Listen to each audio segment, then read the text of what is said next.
Dentro de las críticas que los sectores tradicionalistas suelen dirigir contra el Papa, y varias de las cuales he clarificado, otras no, porque creo que no ameritan ningún tipo de clarificación por lo absurdas y abstrusas que son. Pero una de las críticas que me sorprende que haya tenido impacto en algunos católicos piadosos, buenos católicos, es que cómo es posible que el Papa haya dicho supuestamente una herejía, entre comillas, y es que Dios fracasó en la cruz y que la cruz es el momento del fracaso de Dios. Esta observación del Papa Francisco, esta expresión específicamente, es una expresión que no solamente encontramos en los papas anteriores, es una expresión que tiene una larga tradición en la Iglesia, larguísima tradición en la Iglesia. Uno encuentra referencias a la cruz como un fracaso en un sentido, obviamente, que es la frustración de todas las expectativas humanas puestas en Jesucristo por sus apóstoles y por sus seguidores, como esas expectativas fracasan.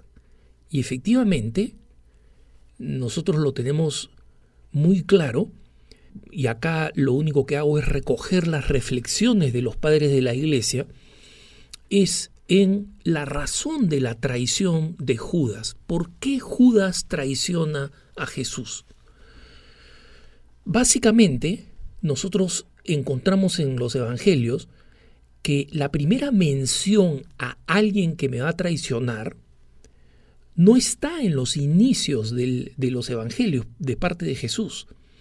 Esta mención a la existencia de un traidor, a la que no todos creen, a la primera mención, es inmediatamente después del pasaje donde Jesús rechaza la adulación de la multitud y rechaza los aplausos de la multitud, cuando después de la multiplicación de los panes y peces, donde todo el mundo viene a seguirlo, todo el mundo viene a tratar de convertirlo en rey, y él los cuestiona con el hecho de que él va a sufrir y padecer.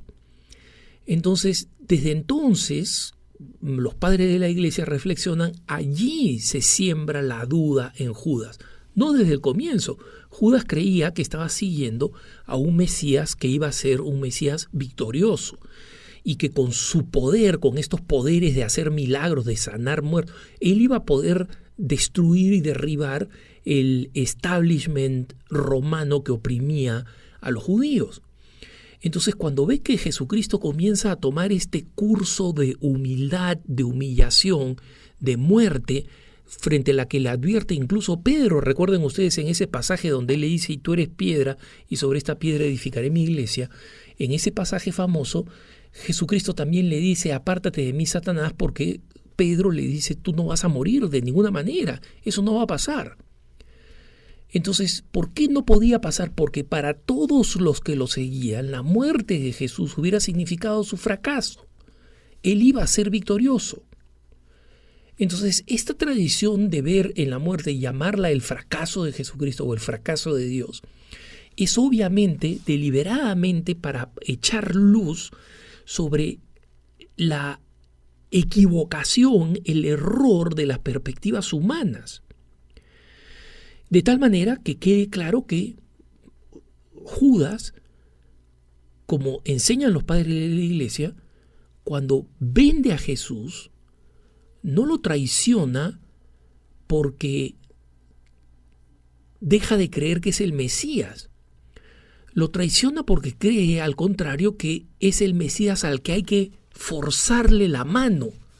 Si es que Judas logra que los judíos y las autoridades judías y romanas vayan en contra de Jesús, va a forzar a Jesús a desplegar su poder, el poder con el que ha hecho los milagros, el poder con que ha conquistado a las multitudes, y de esa manera triunfar sobre los judíos y sobre los romanos y revelarse como el Mesías poderoso.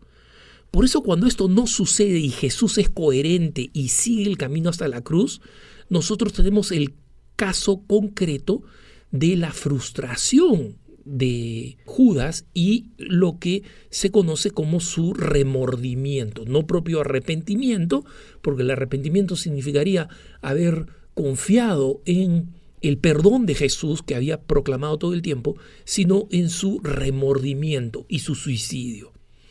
Entonces, esta tradición de hablar de el fracaso de Dios es una tradición antiquísima. Nosotros los encontramos en muchos de los grandes autores espirituales.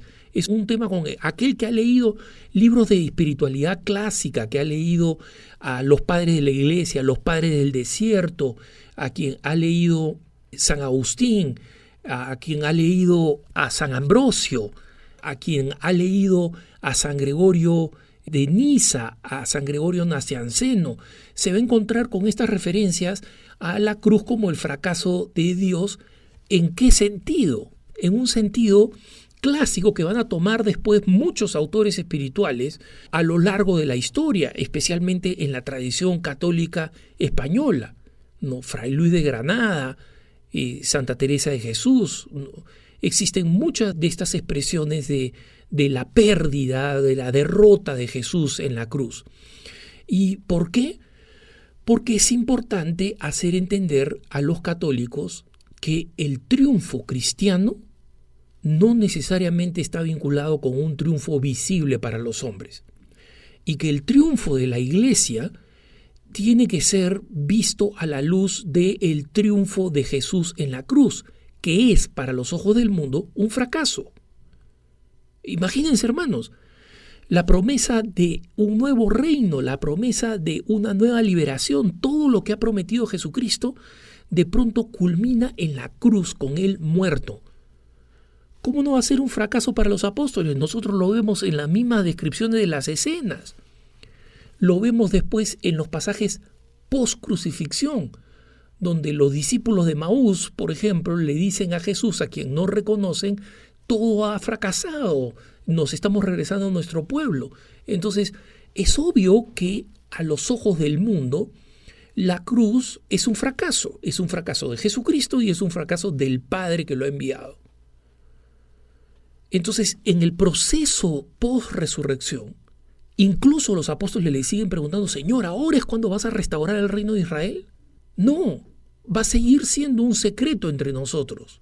Jesucristo resucitado no va al Sanedrín a decirle, ustedes me mataron, mírenme ahora, estoy vivo. Jesucristo no va donde Poncio Pilato a decirle, yo te dije que soy rey. No lo hace. ¿Por qué no lo hace? Porque esa no es la victoria cristiana. La victoria cristiana no es una victoria mundana. No es.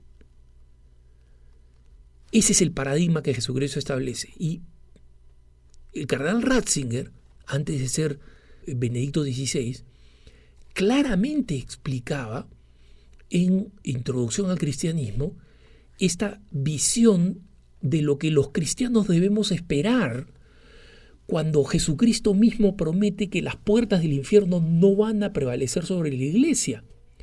Y él mismo dice, yo lo leí relativamente joven y me resultó bastante frustrante en su momento, hasta que lo fui entendiendo cada vez más a lo largo de mi vida al ver la realidad de la Iglesia.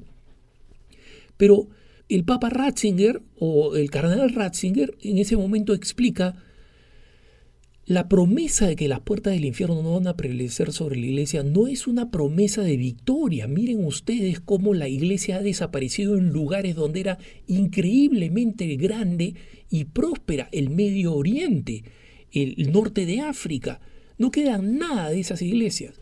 Miren lo que está pasando en Europa. ¿Qué va a quedar de esa iglesia que durante más de un milenio fue una iglesia de una grandeza cultural, artística, religiosa, de santidad, de evangelización, que evangelizó el mundo entero? Y miren lo que va pasando. Entonces, lo que Ratzinger decía es que las puertas del infierno no van a prevalecer. Es una promesa que no significa una victoria mundana, Si quedan 4 o 5 católicos al final de los tiempos escondidos debajo de una piedra, Jesucristo va a haber cumplido con su promesa de que las fuerzas del infierno no van a prevalecer sobre la iglesia, porque esos 5 católicos sobrevivientes van a ser la iglesia.